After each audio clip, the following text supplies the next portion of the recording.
Dear students, इस channel में आप सभी का फिर से बहुत बहुत स्वागत है। ये वीडियो आपके लिए बहुत ही इम्पोर्टेंट होने वाली है बिकॉज इस वीडियो में आपको 10th क्लास की जो बुक है सोशल साइंस की बुक और सोशल साइंस की जो बुक है अर्थशास्त्र की बुक, उसके वेरी इंपॉर्टेंट एमसीक्यूज टाइप के क्वेश्चन को लेकर आया हूँ।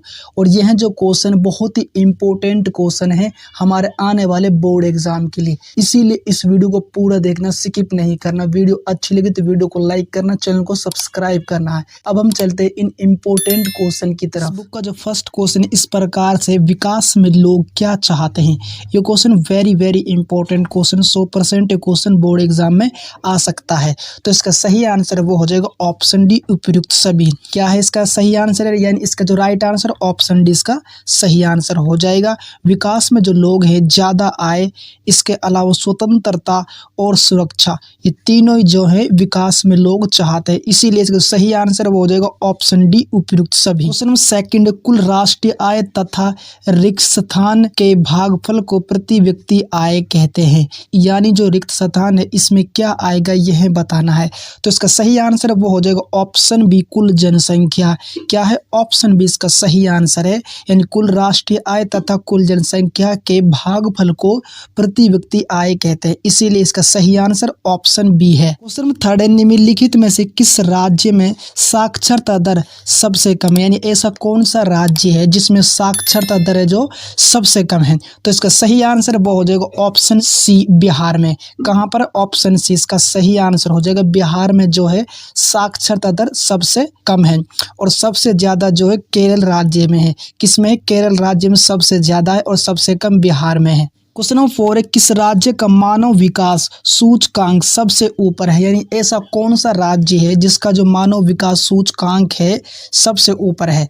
तो इसका सही आंसर है वो हो जाएगा ऑप्शन बी, केरल का। किसका है, ऑप्शन बी इसका सही आंसर है, केरल राज्य का मानव विकास सूचकांक सबसे ऊपर है। और ये question very very important question, 100% board exam में आ सकता है। क्वेश्चन नंबर 5 पे, निम्नलिखित में से किस देश का मानव विकास सूचकांक सबसे ऊपर है।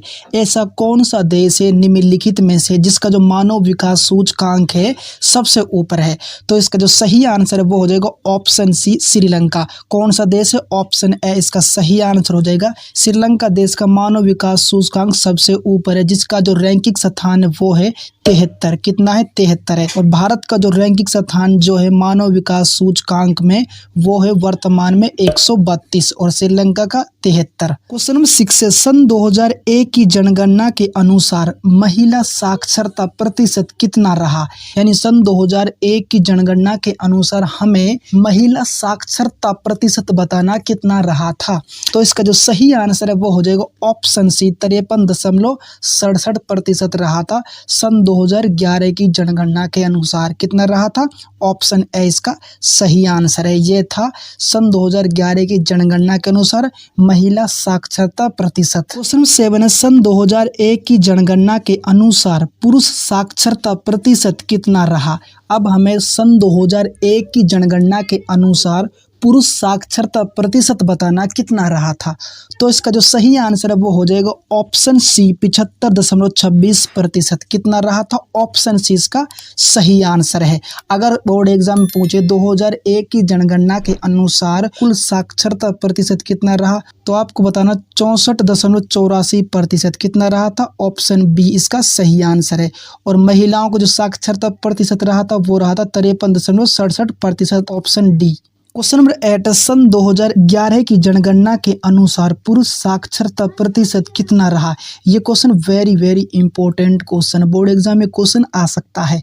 तो इसका जो सही आंसर है वो हो जाएगा ऑप्शन ए, 82.14%। कितना रहा था, ऑप्शन ए इसका सही आंसर है, 82.14% रहा था 2011 की जनगणना के अनुसार पुरुष साक्षरता प्रतिशत। जबकि जो महिलाओं को जो साक्षरता प्रतिशत जो रहा था वे रहा था 65.46%। कितना रहा था, 65.46%। अगर टोटल साक्षरता प्रतिशत पूछे तो आपको बताना है 74.04%। कितना रहा था, 74.04%। और पुरुषों की ऑप्शन ए इसका सही आंसर है। क्वेश्चन नंबर 9 है HDI का पूरा नाम क्या है। ये question very very important question, 100% ये क्वेश्चन बोर्ड एग्जाम में आ सकता है। तो इसका जो सही आंसर है वो हो जाएगा option C, human development index. क्या है? ऑप्शन सी इसका सही आंसर हो जाएगा। ये है इसका पूरा नाम यानी HDI का। क्वेश्चन नंबर 10 है SGU का पूर्ण रूप क्या है, यानी इसका जो पूर्ण रूप क्या है, पूर्ण नाम क्या है, यह है बताना। तो इसका जो सही आंसर है वो हो जाएगा ऑप्शन ए, सकल घरेलू उत्पाद। क्या है इसका पूर्ण रूप यानी कि पूर्ण नाम? तो इसका सही आंसर हो जाएगा ऑप्शन ए, सकल घरेलू उत्पाद है इसका पूरा नाम। और इंग्लिश में इसको ग्रॉस डोमेस्टिक प्रोडक्शन कहते हैं, यानी कि GDP के नाम से इसको जाना जाता है इंग्लिश में। क्वेश्चन नंबर 11, 2004 में सकल घरेलू उत्पाद क्या था? तो इसका जो सही आंसर है वो हो जाएगा ऑप्शन सी, 2,10,000 रुपये था 2004 में सकल घरेलू उत्पाद। क्वेश्चन नंबर 12 है राष्ट्रीय ग्रामीण रोजगार गारंटी अधिनियम कब पारित किया गया? तो इसका जो सही आंसर है वो हो जाएगा ऑप्शन ए, सन 2005 में। कब पास किया गया? तो ऑप्शन ए इसका सही आंसर है, सन 2005 में पारित किया गया। क्वेश्चन नंबर 13 है मुद्रा का कार्य है। तो इसका सही आंसर है वो हो जाएगा ऑप्शन डी, उपयुक्त सभी। क्या है? ऑप्शन डी इसका सही आंसर है, यानी वस्तुओं को बेचने में सहायक, वस्तुओं व सेवाओं खरीदने में सहायक, साख निर्माण, ये तीनों जो कार्य हैं मुद्रा के कार्य हैं, इसीलिए इसका सही आंसर ऑप्शन डी है। क्वेश्चन नंबर 14 है आवश्यकताओं के दोहरे संयोग का अंग है। तो इसका जो सही आंसर है वो हो जाएगा ऑप्शन डी, उपयुक्त सभी। क्या है? ऑप्शन डी इसका सही आंसर है, इनकी बेचना, खरीदना और आवश्यकताएं, ये तीनों जो है आवश्यकताओं के दोहरे संयोग के अंग हैं। क्वेश्चन नंबर 15 है भारत में करेंसी कौन जारी करता है? ये question very very important question, 100% question board exam में आ सकता है, इसीलिए इस क्वेश्चन को आपको याद रखना है। तो इसका सही आंसर वो हो जाएगा option D, reserve bank of India. कौन जारी करता है भारत में करेंसी? तो ऑप्शन डी इसका सही आंसर हो जाएगा, रिजर्व बैंक ऑफ इंडिया जारी करता है भारत में करेंसी, जिसे हम RBI के नाम से भी जानते हैं। और इसकी स्थापना जो है 1 अप्रैल 1935 को इसकी स्थापना हुई थी, यानी कि RBI की, रिजर्व बैंक ऑफ इंडिया की। और इसकी स्थापना कोलकाता में हुई थी, यानी कि कलकत्ता में हुई थी। क्वेश्चन 16 है भारतीय करेंसी में शामिल है। तो इसका सही आंसर है वो हो जाएगा ऑप्शन डी, ए और बी दोनों, यानी कागज के नोट और धातु के सिक्के दोनों जो हैं भारतीय करेंसी में शामिल हैं। क्वेश्चन 17 है भारत का केंद्रीय बैंक है। तो इसका सही आंसर है वो हो जाएगा option D, reserve bank of India. कौन है भारत का केंद्रीय बैंक? तो इसका सही आंसर हो जाएगा option D, reserve bank of India, यानी कि RBI है भारत का केंद्रीय बैंक। क्वेश्चन नंबर 18 है 1 रुपये का नोट कौन सी मुद्रा है? तो इसका सही आंसर है वो हो जाएगा ऑप्शन ए, वास्तविक। कौन सी मुद्रा है? ऑप्शन ए इसका सही आंसर है, वास्तविक है। क्वेश्चन नंबर 20 है बहुराष्ट्रीय कंपनियों के निवेश का सबसे आम रास्ता है। तो इसका सही आंसर वो हो जाएगा ऑप्शन ए, स्थानीय कंपनियों को खरीदना। कौन सा सबसे आम रास्ता? ऑप्शन ए इसका सही आंसर है, स्थानीय कंपनियों को खरीदना बहुराष्ट्रीय कंपनियों का निवेश का सबसे आम रास्ता है।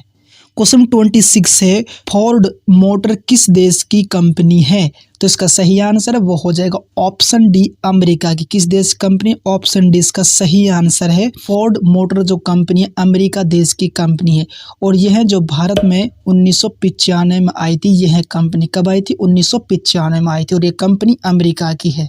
क्वेश्चन 22 है वैश्वीकरण के तत्व हैं। तो इसका सही आंसर है वो हो जाएगा ऑप्शन सी, दोनों, यानी विदेशी निवेश, विदेश व्यापार, ये दोनों जो हैं वैश्वीकरण के तत्व हैं, इसीलिए इसका सही आंसर ऑप्शन सी है। क्वेश्चन 23 है भारत में उदारीकरण की नीतियों को कब अपनाया गया? ये क्वेश्चन भी इम्पोर्टेंट क्वेश्चन है। तो इसका सही आंसर है वो हो जाएगा ऑप्शन बी, सन 1991। कब अपनाया गया? तो ऑप्शन बी इसका सही आंसर हो जाएगा, सन 1991 में जो है भारत में उदारीकरण की नीतियों को अपनाया गया था। और उदारीकरण का अर्थ होता है सरकार के द्वारा अवरोधों और प्रतिबंधों को हटाने की प्रक्रिया को ही उदारीकरण कहते हैं। क्वेश्चन 24 है, विश्व व्यापार संगठन की स्थापना कब? ये question very very important question है। तो इसका सही आंसर वो हो जाएगा ऑप्शन सी, वर्ष 1995 में। कब हुई थी विश्व व्यापार संगठन की स्थापना? तो इसका सही आंसर ऑप्शन सी, वर्ष 1995 में। क्वेश्चन 26 है, भारत में उपभोक्ता संरक्षण अधिनियम कब बना? ये भी इंपॉर्टेंट क्वेश्चन है। इस क्वेश्चन को भी आपको याद रखना। इस बुक के सारे क्वेश्चन इंपॉर्टेंट है हमारे आने वाले बोर्ड एग्जाम के लिए, इसीलिए इस वीडियो को आपको पूरा देखना है। तो इसका सही आंसर वो हो जाएगा ऑप्शन डी, वर्ष 1986 में भारत में उपभोक्ता संरक्षण अधिनियम बना, इसलिए इसका डी सही आंसर है। क्वेश्चन 27, भारत में उपभोक्ता अधिकार दिवस कब मनाया जाता है? ये भी वेरी इंपॉर्टेंट क्वेश्चन है। इसका सही आंसर हो जाएगा वो हो जाएगा ऑप्शन ए, 24 दिसंबर को। कब मनाया जाता है? ऑप्शन ए इसका सही आंसर 24 दिसंबर को जो है भारत में उपभोक्ता अधिकार दिवस मनाया जाता है। क्वेश्चन 28 है, ICO का अर्थ है? ये भी इंपॉर्टेंट क्वेश्चन है। तो इसका सही आंसर वो हो जाएगा option A, international standard organisation, इसीलिए इसका ऑप्शन ए इसका सही आंसर है। क्वेश्चन 29 है, MRP का अर्थ है? ये भी इंपॉर्टेंट क्वेश्चन है। तो इसका सही आंसर वो हो जाएगा ऑप्शन ए, मैक्सिमम रिटेल प्राइस। क्या है? ऑप्शन ए इसका सही आंसर हो जाएगा मैक्सिमम रिटेल प्राइस है MRP का अर्थ। क्वेश्चन 30 है, जन सूचना का अधिकार एक्ट कब पास किया गया? इसका सही आंसर हो जाएगा ऑप्शन ए, वर्ष 2005 में। कब पास किया गया? तो ऑप्शन ए इसका सही आंसर है। क्वेश्चन 31 है, राष्ट्रीय उपभोक्ता आयोग की स्थापना रिक्त स्थान करती है? सही आंसर वो हो जाएगा ऑप्शन ए, केंद्रीय सरकार। कौन करती है? ऑप्शन ए इसका सही आंसर हो जाएगा केंद्रीय सरकार जो है राष्ट्रीय उपभोक्ता आयोग की स्थापना करती है, इसलिए रिक्त स्थान के स्थान पर जो है केंद्रीय सरकार आएगी। क्वेश्चन 32 है, HPI का पूर्ण नाम क्या है? ये भी इम्पोर्टेंट क्वेश्चन, लेकिन इसका जो राइट आंसर वो कमेंट्स बॉक्स में तुम्हें बताना है। देखते हैं कितनों का राइट आंसर ठीक आएगा, कितनों का गलत आएगा। किसी बात कोई दिक्कत हो, कोई परेशानी तो आप कमेंट्स कर सकते हैं, मैं उसको रिप्लाई देने की पूरी कोशिश करूंगा। एक बात आपको याद रखना, मैंने सोशल साइंस बुक के जितनी भी जो बुक हैं, चाहे वो हिस्ट्री की बुक हो या पॉलिटिकल साइंस की बुक हो या फिर जियोग्राफी की बुक हो, उन सभी की जो वीडियो है ऑलरेडी बना रखी। वीडियो के नीचे डिस्क्रिप्शन उनका लिंक मिल जाएगा। वह वीडियो बहुत इंपॉर्टेंट है हमारे आने वाले बोर्ड एग्जाम के लिए, और यह वीडियो भी बहुत ही इंपॉर्टेंट वीडियो है। अगर यहाँ तक आपको थोड़ी सी वीडियो अच्छी लगे तो प्लीज आपसे रिक्वेस्ट करूँ, वीडियो को लाइक कर दो, चैनल को सब्सक्राइब कर दो, साथ में जो बेल आइकन की जो घंटी ऑल नोटिफिकेशन वाली उस घंटी को भी दबा दो। अब हम मिलते हैं एक इंपॉर्टेंट वीडियो के साथ, तब तक के लिए गुड बाय, आपका दिन शुभ हो।